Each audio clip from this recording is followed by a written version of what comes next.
Oui, je disais tout à l'heure que j'avais eu de la chance de naître dans une famille où il y avait de la musique, une famille ouverte, tolérante, etc. J'ai eu aussi cette même chance quand j'ai rencontré mon conjoint, qui était à l'époque un ingénieur, et puis bon, moi j'étais encore en psycho à ce moment-là. Et puis finalement, on décide de se marier, ça a cliqué. En 71, donc on se marie. Et puis quelques années après notre mariage, 2 ans après, 2, 3 ans après, mon mari dit, ben moi, j'aimerais bien changer aussi d'orientation, comme tu l'as fait.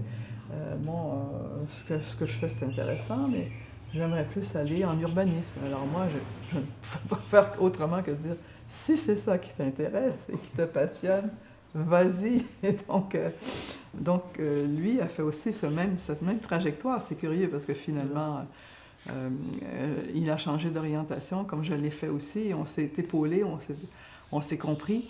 Et en allant du côté de l'urbanisme, ben, il allait aussi du côté des sciences sociales, sciences humaines, sciences sociales. Et il y avait là des problématiques qui rejoignaient les miennes.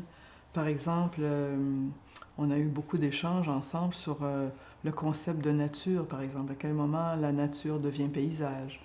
Ben, nous, on se posait la question à partir de quel moment le sonore devient musical.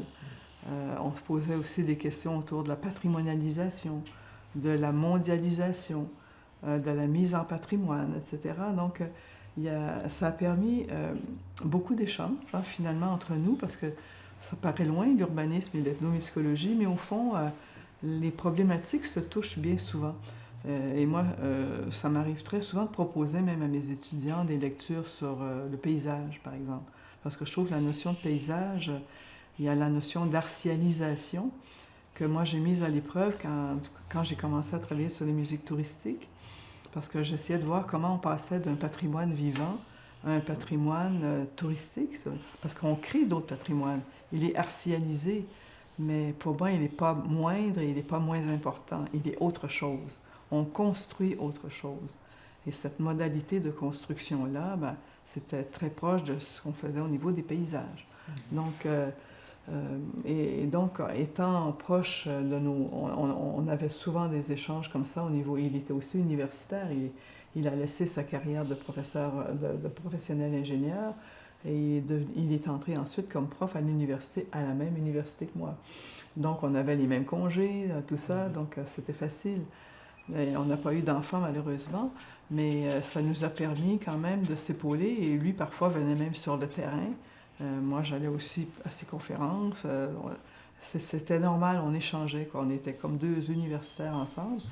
Et j'ai eu cette chance-là, je trouve, parce que finalement, c'est pas évident quand on est une femme, mariée, d'accord, j'avais pas d'enfant, mais combien de collègues que j'ai eus qui ont connu cette difficulté du terrain, parce que notre part de discipline, c'est aussi beaucoup le terrain. Et le terrain, ben, on ne peut pas faire ça dans son salon, ni dans sa bibliothèque. Ça veut dire des départs parfois de longue durée. C'est pas évident non plus. Il faut que les deux comprennent ce choix de vie et puis ce respect de l'autre aussi. Donc moi, j'ai eu la chance d'avoir un mari qui a compris ça. Et puis moi, j'ai compris autre chose par rapport à sa carrière. Donc, on s'est épaulé et je pense que c'est important, ça aussi.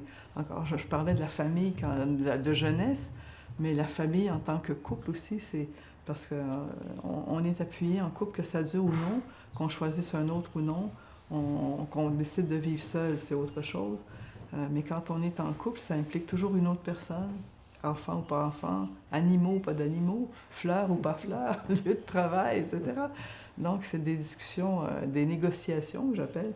Et moi, j'ai eu cette chance-là, donc qui a beaucoup favorisé finalement le développement de ma carrière, parce que j'ai jamais eu de conflit à ce niveau-là, comme lui, il n'en a pas eu pour lui. Donc, on s'est épaulés mutuellement, je dirais. Je voulais maintenant peut-être aborder comment j'ai abordé l'ethnomusicologie. Là, je vous ai raconté tout à l'heure comment j'ai connu, comment je suis entrée en contact avec l'ethnomusicologie par la conférence de Harum. Cela dit, j'en savais pas beaucoup sur la discipline comme telle. Qu'est-ce que c'est vraiment que l'ethnomusicologie? Et là, donc, j'ai commencé à lire là-dessus et puis à m'intéresser davantage par le biais de mon doctorat, parce que j'ai eu d'autres occasions, encore une fois, comme vous voyez, j'ai été très chanceuse dans ma vie. À un moment donné, j'étais encore avec les Inuits, et puis Natier, Jean-Jacques Natier, qui était le chef de groupe, le directeur du groupe, vient dans mon bureau, puis il m'a dit, écoute, j'ai eu la visite d'un dénommé Jean Benoît, qui dirige le Centre de recherche caraïbe en anthropologie, qui est un centre quand même multidisciplinaire. Et puis, ils ont une base de recherche à la Martinique et ils cherchent un résident directeur de la base. Je pense qu'il avait déjà demandé à une autre personne du groupe qui avait refusé. Et puis, moi, donc, qui avais voulu toujours aller en Afrique, vers le chaud, je me suis dit, tiens, c'est pas l'Afrique, mais quand même, la Martinique, il y a quand même des musiques noires, des musiques créoles.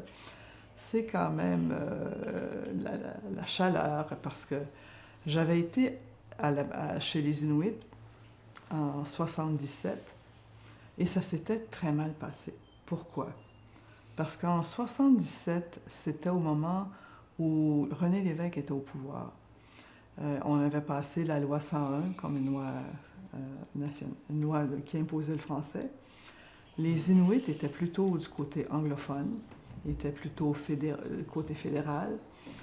Et on avait mis à la porte tous les francophones de mon village où je devais aller.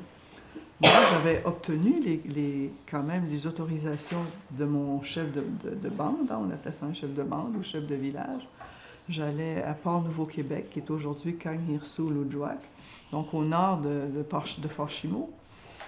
Et j'arrive à Port-Nouveau-Québec avec l'autorisation du chef de bande, du chef de village.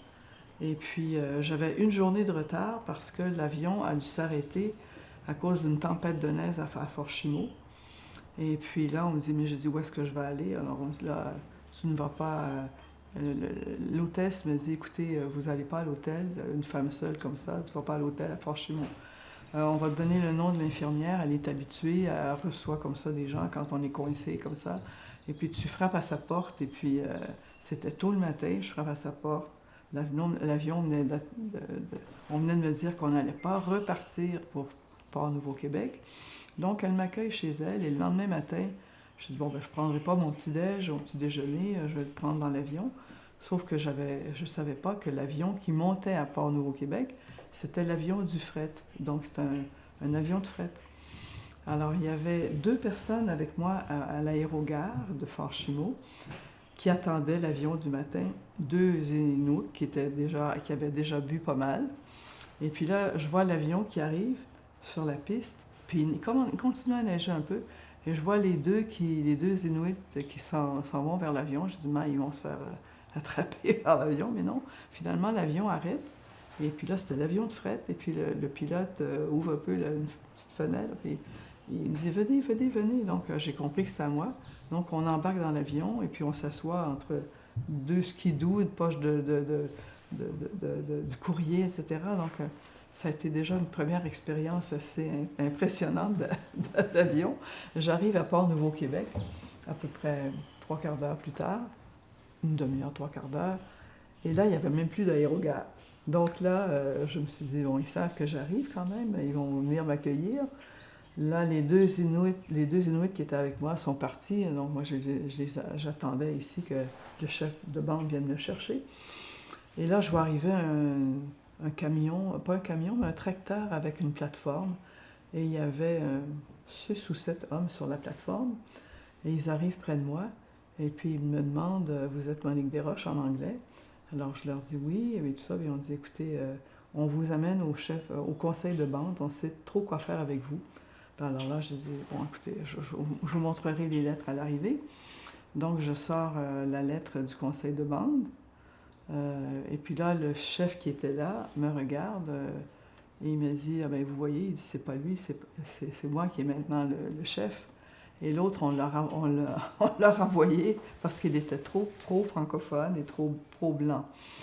Alors il dit, là maintenant, il n'y a plus d'avion avant 8 jours. On sait trop quoi faire avec vous.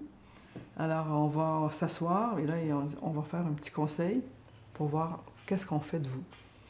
Alors j'ai essayé d'expliquer tant bien que mal ce que je voulais faire. Et puis finalement, au bout de 3/4 d'heure, ils ont compris ce que je voulais faire.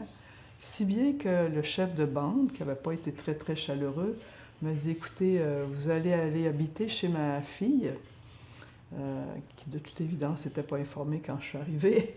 Mais il dit, par contre, on vous interdit de faire quelque enregistrement que ce soit.